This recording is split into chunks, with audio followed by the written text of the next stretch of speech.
Bienvenue à Ça se passe entre les deux oreilles, 16e podcast de la série. Raymond, déjà? satisfait comment ça se passe? Toujours satisfait. Ouais. Super. Donc, j'explique le concept. Discussion sans prétention. On y va ad lib. On veut savoir comment ça se passe entre les deux oreilles pour avoir du succès. On a un bouton pépite d'or pour ceux qui ne le connaissent pas encore. Quand Raymond appuie dessus, c'est lui le menteur. Donc, on ferme notre trappe et on écoute qu'est-ce qu'il a à dire. Il y a décelé une pépite d'or. Aujourd'hui, on a Serujan et je ne me risque pas à ton nom en direct. Pas de problème. Donc, Kalishilingan. Kashilingan. Je l'ai manqué en plus. Il n'y a pas de problème. Serujan est courtier hypothécaire. Depuis combien de temps, Serujan? Ça fait plus que 6 ans. 6 ans déjà? Ouais. Parfait. Nouvelle voiture en plus, j'ai vu ça tantôt.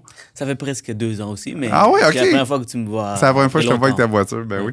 Donc, aujourd'hui, tu avais nous parler de ton succès. Parle-nous un petit peu, c'est quoi ta spécialité comme courtier hypothécaire? Bien sûr, donc dans le courtage, il y a plusieurs types de financement, résidentiel, alternatif, privé. Donc moi, ma spécialité, c'est tout ce qui est alternatif et privé, autant dans le résidentiel que dans le commercial. Parfait. Fait que tu viendras nous dévoiler un petit peu avec plus plaisir. Ça en nous donnant ta recette, comment ça se passe entre tes deux oreilles.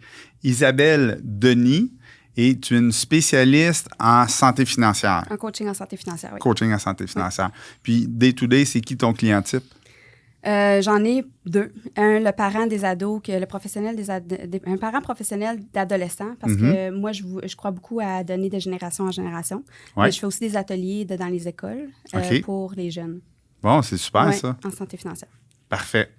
Raymond, quelque chose à rajouter?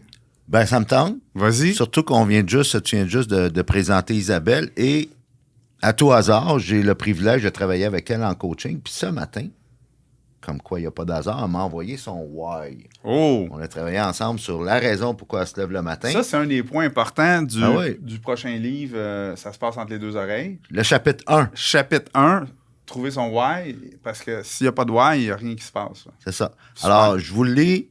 Ce qui inspire Isabelle à se lever le matin et à faire une différence dans le monde, c'est d'inspirer les gens à devenir le créateur de leur abondance et de leur liberté afin d'inspirer à leur tour les générations futures à vivre dans plus d'aisance. J'aime ça.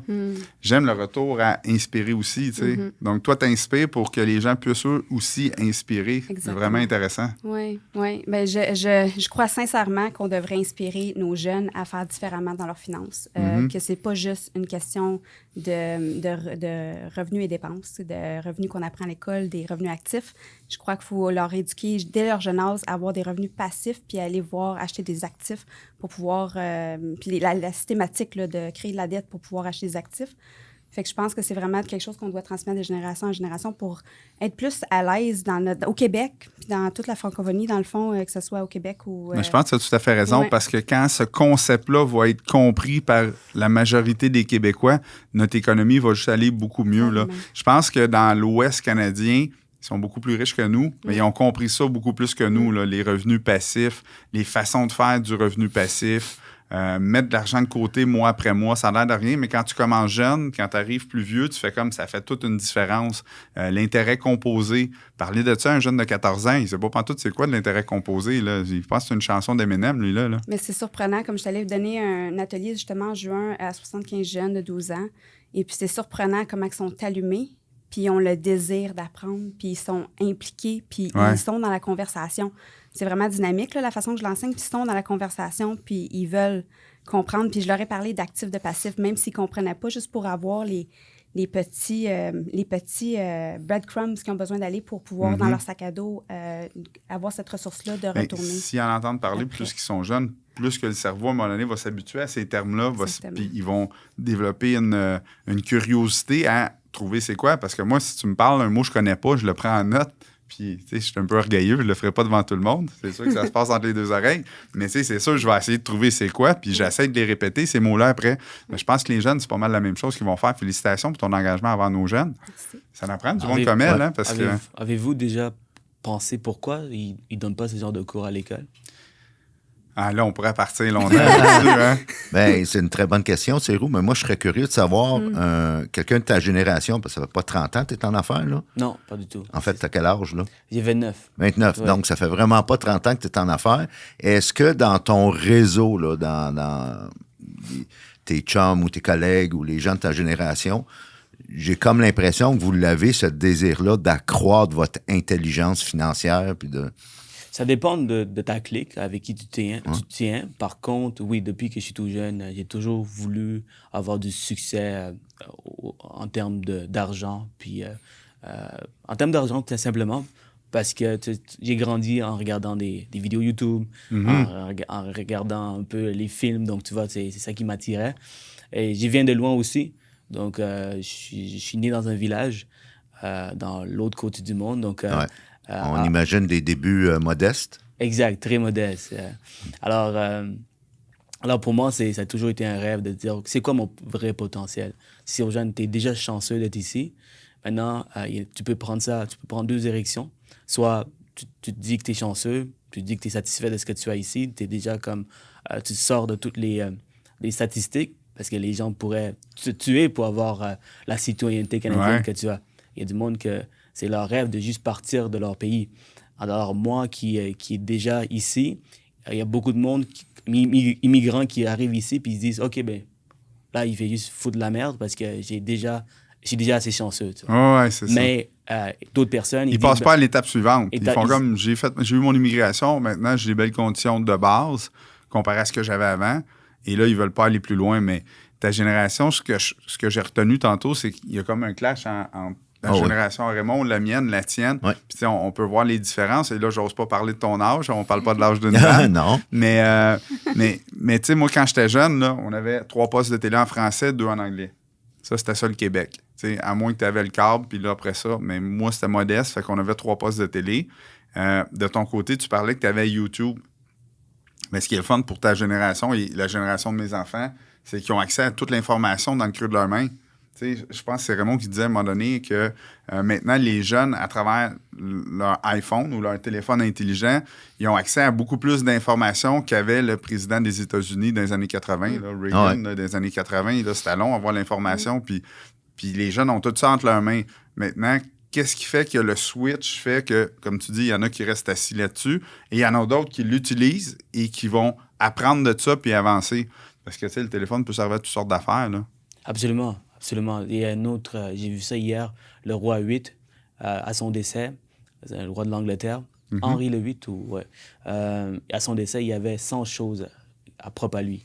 Nous, aujourd'hui, dans une maison, on a plus de 300 000 possessions qu'on a à notre décès. Donc, on est tellement chanceux. En 2023, il nous aurait tués pour avoir la vie qu'on a aujourd'hui, parce qu'il n'y avait pas grand-chose dans ce temps-là. Pour revenir à ce que tu disais, tu me fais peur, là. On va le faire. On va le faire. Garde ton idée. Je pense qu'il y a potentiellement une pépite d'or dans ce que tu dis. Tu viens d'un milieu modeste, manifestement. Sri Lanka, je pense. Sri Lanka, oui. Sri Lanka. On peut imaginer que tu n'as pas été élevé là, vraiment dans l'abondance, si on veut. C'était simplicité puis modeste. C'était pendant la guerre civile. En plus. Ouais, donc, tu as quand même pris la décision par toi-même de t'éduquer, puis de voir, tu avais ce désir-là d'aller exprimer pleinement ton potentiel et pas de... Tu sais, parce que pourquoi je veux aller là, c'est que beaucoup vont avoir l'excuse de dire « Ah, ben moi, on vient de telle place, de Hochelaga, Maisonneuve, mettons, là, ou de Saint-Henri, puis on n'a pas le choix. Mes parents travaillaient dans une shop, puis on faisait bien le possible. » Puis... Ça me fait rire quand les gens me disent ça, parce que tu sors de 2 rues, là, t'es dans une autre ville, là. T'es dans un autre quartier. C'est quoi ton excuse? Hein? T'es à Saint-Michel, par exemple. Tu sors de Saint-Michel à 10-15 minutes et dans un autre secteur. Donc, qui est peut-être t'es en train de dire que pour une personne, le background, c'est-à-dire d'où on vient pourrait être une excuse, et pour d'autres, c'est une motivation. Absolument. Ça se passe entre les 2 oreilles. Ça se passe entre les 2 oreilles. Merci. Yes. Ouais, c'est exactement c'est un bon plug. Ouais. Absolument. Je pense que tout le monde... c'est vraiment... À la fin, ça vient à qu'est-ce que tu consommes, qu'est-ce que tu écoutes. C'est des petites choses jusqu'à... Je peux être extrême dans mes opinions. Juste la musique que tu écoutes. Hey, ça, c'est tellement important. Moi, j'ai un ami qui, malheureusement, est décédé, là. Puis son objectif, c'était d'accroître le bonheur dans le monde de 1%. Tu sais, ses actions, là, son why, c'était ça. Et à son décès, il est en train de créer une radio numérique où est-ce que toutes les chansons étaient filtrées pour qu'il y ait juste du positif dans ta vie. Donc, on peut comprendre qu'Éric Lapointe ne jouait pas sur ta radio-là, là, mais juste du positif. Donc, tout le temps pour dire, il y a un message positif qui permet à des gens de dans leur subconscient, parce que, tu sais, quand tu as de la musique dans une salle d'attente, écoute, tu l'assimiles, mais tu t'en rends pas compte. C'est ton subconscient qui l'apprend. Mais si le message est négatif, qu'est-ce qui va se passer si toutes les salles d'attente ont des messages négatifs? Si tu es à l'hôpital, puis la musique qui joue en ambiance, c'est de la musique négative. Fait que lui, il se disait, si on propage ça, il était certain d'avoir un gros succès. Malheureusement, il est décédé, là, mais c'était un beau projet, ça. Je me souviens pas du nom de la radio. Il faudrait peut-être trouver une façon de relancer ça, là. Intéressant. Je pense que l'environnement est important, mais je pense que ça vient d'une propulsion, d'un désir avant. Puis justement, ça se passe entre les deux oreilles. Tu sais, comme, je regarde, moi, je suis partie de chez mes parents, je me suis fait mettre dehors à 15 ans. Puis j'aurais eu le choix de faire autre chose, là. Puis j'avais rien, là. Puis je suis partie, puis j'aurais pu... Tu sais, un moment donné, tu es à une croisée des chemins. Puis oui, tu as une propulsion de vouloir faire d'autres choses, ou tu as une propulsion de qu'est-ce que toi, tu veux dans ta vie. Puis en soi, après ça se passe entre les deux oreilles, comme vous dites, là. Tu sais, dans le fond, tu as le choix. Qu'est-ce que je fais? Puis comment je vais aller, puis ça va être quoi mes actions. Fait que ça reste tout que toi, tu as fait des actions d'aller chercher de l'éducation qui était autrement par toi-même parce qu'en quelque part, tu avais une propulsion, puis tu as fait ce choix-là entre tes deux oreilles. Dans le fond, tu as eu ton mindset que tu as forgé.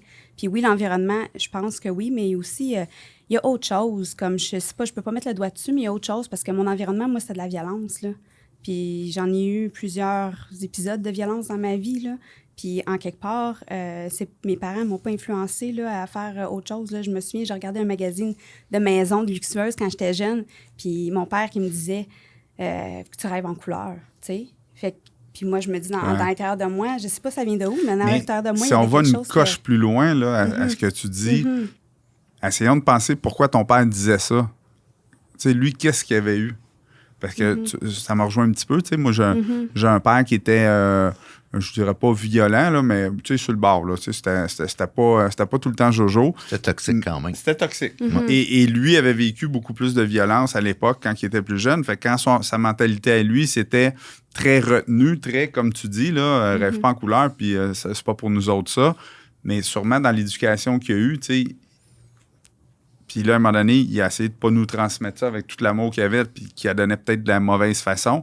Mais quand même, moi j'ai la gratitude de dire, malgré que je pense pas que ça a été le meilleur père au monde, il a quand même brisé ce pattern-là, soit en étant absent ou en s'assurant que je ne vive pas ces soubresauts trop, puis en se retirant. Tu sais, moi, ce que je peux reprocher le plus, c'est qu'il était très absent. Mais de l'autre côté, j'avais ma mère, tu sais, qui ramenait le niveau plus harmonieux puis plus positif. Fait que, tu sais, ça a comme brisé la chaîne à ce moment-là. Puis j'ai pas cette même mentalité-là que ses frères ont, que son père avait, que probablement son grand-père, mon arrière-grand-père avait, et ainsi de suite, là. Mais je pense que ça vient de la propulsion. Moi, je lisais beaucoup de livres. Fait que j'avais pas YouTube, moi non plus, quand j'étais jeune. Exact. Je lisais beaucoup de livres. Isabelle, tu utilises le mot propulsion, puis c'est correct, puis j'aime ce mot, mais je pense que derrière ce mot-là, il y a le mot décision. Et puis, où je voudrais vous amener, là, c'est que l'information, on en parle depuis le début de l'entrevue, elle est démocratisée, elle est disponible. Tu l'as dit toi-même, Cérou, non, c'est toi qui l'as dit, un kid dans un village reculé en Afrique qui a accès à un téléphone intelligent puis l'Internet a plus de moyens de communication que le président des États-Unis il y a 20-30 ans. Ce qui fait que l'information, elle est là, elle est disponible, sauf que si l'information nous faisait changer de comportement, on aurait tous des six-packs, on serait tous archimillionnaires, on serait bon en amour, dans nos relations avec nos enfants, on serait bon dans tout, là. Ouais. Elle est là, l'information. Sauf que c'est pas suffisant. Tu parles de propulsion, ça prend une décision. Puis la réflexion que je veux vous offrir, c'est que une non-décision, c'est aussi une décision. Exemple, moi je vais pogner les nerfs souvent quand je texte quelqu'un, mettons, puis je sais qu'il a vu mon message, mais il me répond pas. Donc, il a choisi de ne pas me répondre. Alors, une non-décision ou une non-action est aussi une action. Est aussi une décision. Puis dans votre cas, les deux, vous avez pris la décision que malgré soit des débuts, une enfance modeste ou dans un pays où il y avait la guerre comme Seroujane, ou dans ton cas où, à 15 ans, on te kick out de la maison, ben vous avez pris une décision d'aller dans une direction. Puis si vous aviez décidé de ne pas prendre cette décision-là, ça aurait aussi été une décision de ne pas vous en sortir. Tellement. J'approuve. Rien à dire. Mais c'est quand même drôle, hein, parce qu'il y a des gens qui prennent toujours la mauvaise décision. Puis, tu sais, à un moment donné, les décisions qu'on prend, on prend des milliers de décisions, hein. Puis, on dirait que c'est inné de prendre la mauvaise ou la bonne décision. Tu sais, il y a comme un... Moi, en tout cas, je pense que j'ai pris beaucoup plus de bonnes décisions que de mauvaises décisions, même si des fois, je me suis trompé de chemin. Mais même les fois où je me suis trompé de chemin, bien, je trouve que souvent, c'est les fois où est-ce que j'ai grandi le plus. Ça, je me demande si c'est vraiment qu'il y en a vraiment des Je mauvaises me suis trompé décisions. de chemin ou j'ai pris le chemin que j'avais besoin de prendre. Fait que, tu sais, est-ce qu'il y a des mauvaises décisions? C'est le chemin qui a forgé la personne que je suis aujourd'hui, puis j'ai vraiment pas honte d'être la personne que je suis aujourd'hui. Fait que je peux pas me mettre dans la tête qu'il y a des décisions que j'ai prises qui étaient mauvaises. Dans ma tête, les décisions étaient probablement Tu ne sauras bonnes. jamais c'est quoi une bonne décision et une mauvaise décision si tu ne passes pas par ces mauvaises décisions. Exact. Mais ton parcours et ton expérience. Fait que dans le fond, tu as une mauvaise décision que tu crois que c'est une mauvaise décision, t'as amené, comme tu dis, où ce que tu es aujourd'hui. Ouais. Puis la façon dont tu es, les expériences que tu as vécues qui te font que tu peux amener aussi plus loin dans ta communauté, autour de toi. Tu sais, le fait que tu sois ici aujourd'hui en nous interviewant en podcast part peut-être d'une décision, une micro-décision qui a été faite. Le fait que je connais Raymond, c'est une micro-décision que j'ai prise en janvier passé quand je me suis inscrite au 75 Hard parce que ça n'aurait pas été dans mon environnement.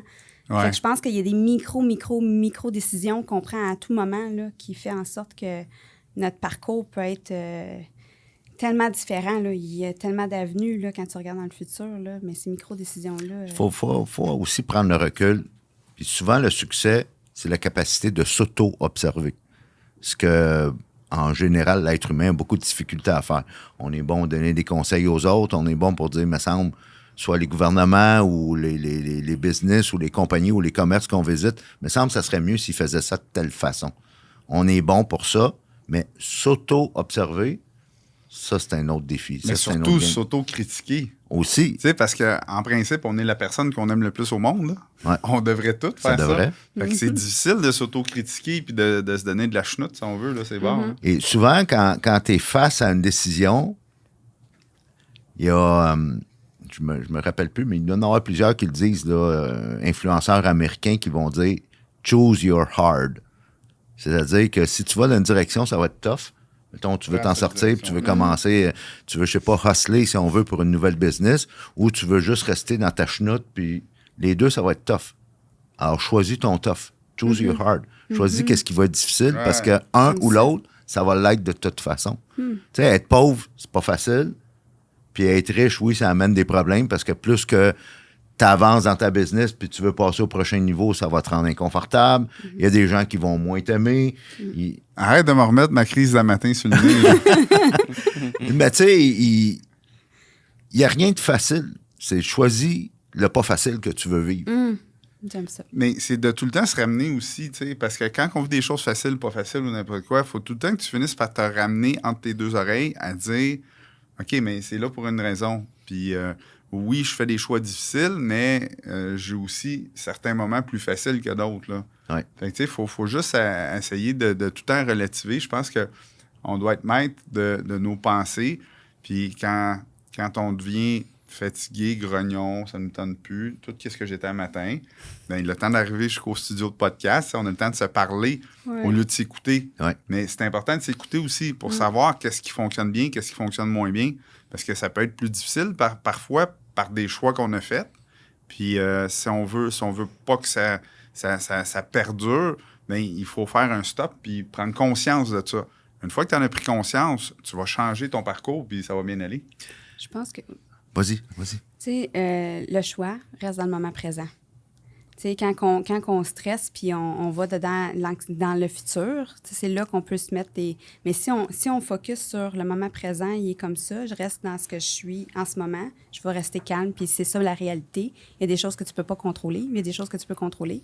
Mais si tu dis que le choix est dans le moment présent, mais c'est un choix à la fois, là. Tu sais, puis dans le fond, si j'ai fait un mauvais choix dans le passé, bon, ben le prochain choix, je peux faire juste avec où est-ce que je suis rendue dans le moment présent.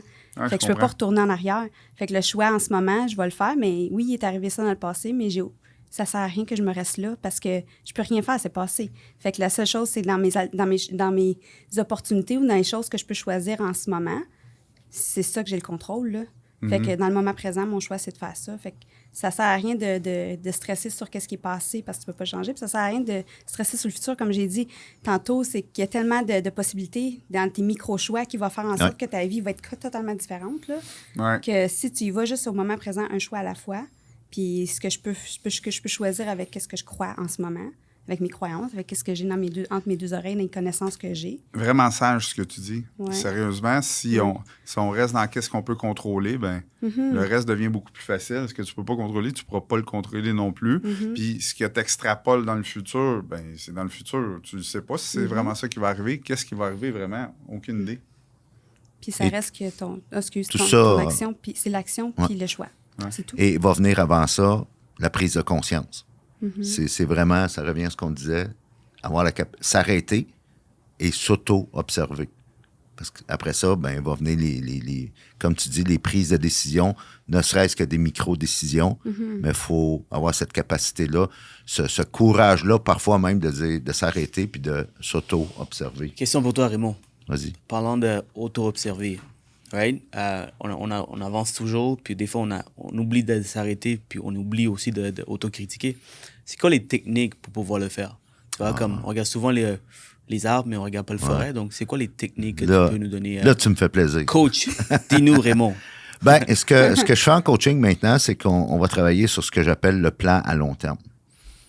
Pour certains, ça va être le plan de 20 ans. Moi, personnellement, j'aime l'appeler mon plan divin. Autrement dit, c'est qu'on va faire en sorte que ton futur détermine ton présent. Exemple, tu disais que tu as 29 ans. Alors, on va imaginer la vie de Sirou dans toutes les sphères d'activité de ta vie.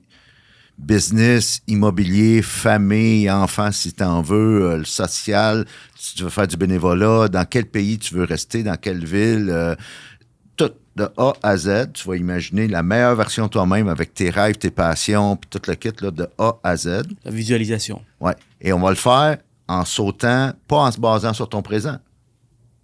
On va imaginer ta vie dans 20 ans, plus ou moins, vraiment, mais on va faire un saut direct là. Il faut que ce soit, quand tu le regardes, inatteignable. Il faut que ça te fasse peur.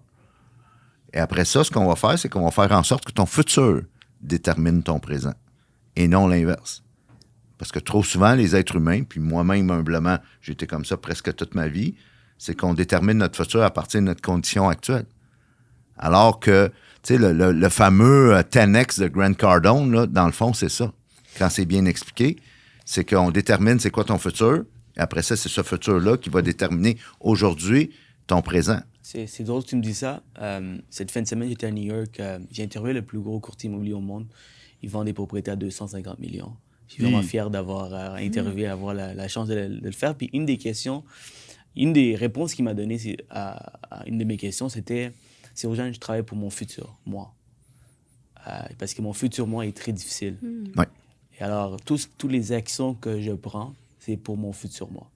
Toutes les actions que je prends et toutes les opportunités que je dis non aussi. Parce que souvent, c'est ça. On joue dur dans ce podcast. Qu'est-ce qui s'est passé? Mon Dieu. Dieu. Moi, je me suis gratté, puis je voyais Raymond qui regardait et tout. Je voyais la goutte tomber. T'es un peu agressif. Alors, dans le fond, si on revient à ce qu'on disait, c'est que un coup que ton futur est clairement défini, voici ce que moi, je vais dire, c'est que ça va te prendre le courage maintenant de dire non. Parce que là, regarde bien ce qui va arriver. Plein de chums, d'amis, de connaissances, de collègues vont t'arriver avec des opportunités.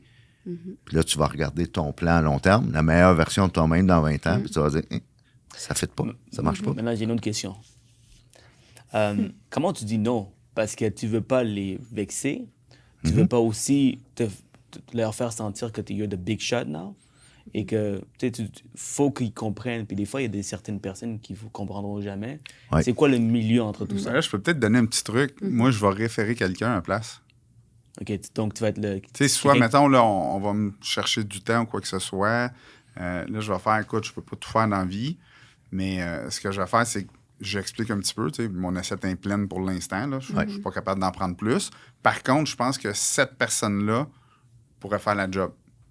Donc, tu sais, je réfère un de mes contacts, un de mes bons contacts, généralement, puis quelqu'un à qui j'ai confiance.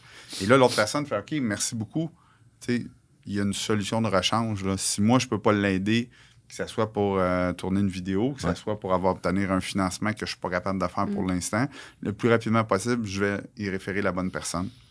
Il y a deux points à considérer. Premièrement, si on conclut là-dessus, là, sur le plan à long terme, la vision, l'autre chose que je vais recommander, puis autour de la table ici, on est tous des gens qui croient au coaching, parce que la plupart, on s'est payé des coachs, on s'est payé des formations, des mentors. Imagine avoir un mentor que aucun argent au monde peut te payer, c'est-à-dire le Seroujan de 50 ans. Que tu peux t'asseoir avec 15 minutes par semaine, avoir un meeting avec ce gars-là, qui est la meilleure version de toi-même dans 20 ans, plus ou moins, puis tu regardes comment s'est passée ta semaine, puis tu regardes c'est quoi qui s'en vient devant toi dans la prochaine semaine, prochain mois, puis tu as un meeting avec ce gars-là. Yeah. Mais c'est priceless. Dans ton cerveau là, qui est important, là. Parce qu'on le sait, on ne travaille pas avec 100% de notre cerveau. Là. Je pense que c'est comme 20% de notre cerveau, consciemment, inconsciemment, il y a beaucoup plus que ça. Mais si tu prends une quinzaine de minutes à chaque semaine pour regarder qui tu veux devenir ou demander à cette personne-là dans ton cerveau de te parler puis de te dire où est-ce qu'il faut que tu ailles puis de t'envoyer les bons messages, ton subconscient, il va te les sortir, les idées que tu as besoin pour arriver où tu veux aller. Là. Et là, je suis d'accord avec toi, quand viendra le temps de dire non, premièrement, c'est l'histoire que tu te racontes. C'est entre les deux oreilles. Est-ce que ça peut blesser des gens? Peut-être. Est-ce que ça peut froisser des gens? Peut-être. Mais tu ne contrôles pas ça. Alors, tu contrôles l'histoire que tu te racontes. Est-ce que ça va te demander du courage? Peut-être. Sauf que le courage est une valeur très noble qui est aussi surévaluée. C'est-à-dire que tu n'as pas besoin de courage tant que ça. Mettons, là, sur un prêt, là, ou quoi que ce soit, un deal que tu es en train de faire comme courtier, tu as un client pas content, là. Ça ne te tente pas de l'appeler parce que tu sais qu'il va te donner de la chenoute. Ça te prend combien de courage pour l'appeler? 30 secondes? 1 minute? Un coup, tu l'as au bout du fil, là, tu n'as plus besoin de courage.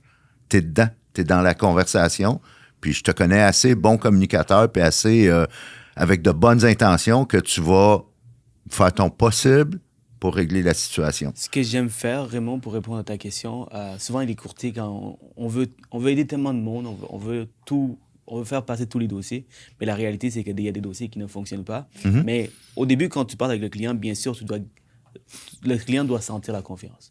Ouais. Si tu es en train de dire, je ne sais pas trop, il sent l'insécurité en toi, dans son dossier, c'est sûr que tu vas perdre le client. Alors, on doit aussi gagner la confiance du client, mais ça reste que quand les dossiers ne fonctionnent pas, les courtiers, ils inventent tout le temps des histoires pour patienter le client, de justement pour que le client comprenne. Mais la technique que j'ai toujours utilisée, c'est l'honnêteté. C'est ça. L'honnêteté, ça fonctionne tout le temps et les clients comprennent quand tu es honnête. Tu dis, écoute, man, j'ai tout essayé, j'ai appelé tous les prêteurs, il n'y a personne qui veut faire ton dossier, voici pourquoi. Alors après, si le client ne comprend pas toujours, moi, j'ai fait ma part, puis je suis très bien dans ma peau. Parce que j'étais toujours honnête. Alors, ça revient à la même chose quand vient le temps de dire non à un ami ou à un proche ou à un contact qui veut te proposer quelque chose. Et là, tu réalises que ça ne fit pas avec ton why, ça ne fit pas avec tes valeurs, ça ne fit pas avec ton plan divin. Ben, sa réaction, tu ne la contrôles pas. Ouais. Mais sinon, tu dis non à toi-même. C'est ça. Tu dis non. Quand tu dis oui à quelqu'un d'autre, c'est que tu dis non à toi-même. Exact. Puis ta vie, là. Tu veux la vie. On a juste une à vivre, hein? Fait que, si on commence à se dire non à nous-mêmes, quand c'est le temps de réaliser nos rêves, nos buts à nous autres, ça va pas bien, là. Ouais. Les amis, ça va vite. L'entrevue tire à sa fin. Mais juste avant de terminer, j'aimerais ça t'entendre, Isa, sur qu'est-ce qui t'a pris? C'est-à-dire, ça vient d'où ce désir-là d'aider les gens avec leur santé financière? Oui, OK. Depuis que je suis petite, je ne sais pas pourquoi, j'ai une aisance, j'ai comme une facilité là-dedans. J'étais allée faire mes études dans un bac en finance. Puis j'ai aussi travaillé dans un institut financier comme conseillère financière avec... j'ai eu mon permis AMF et tout.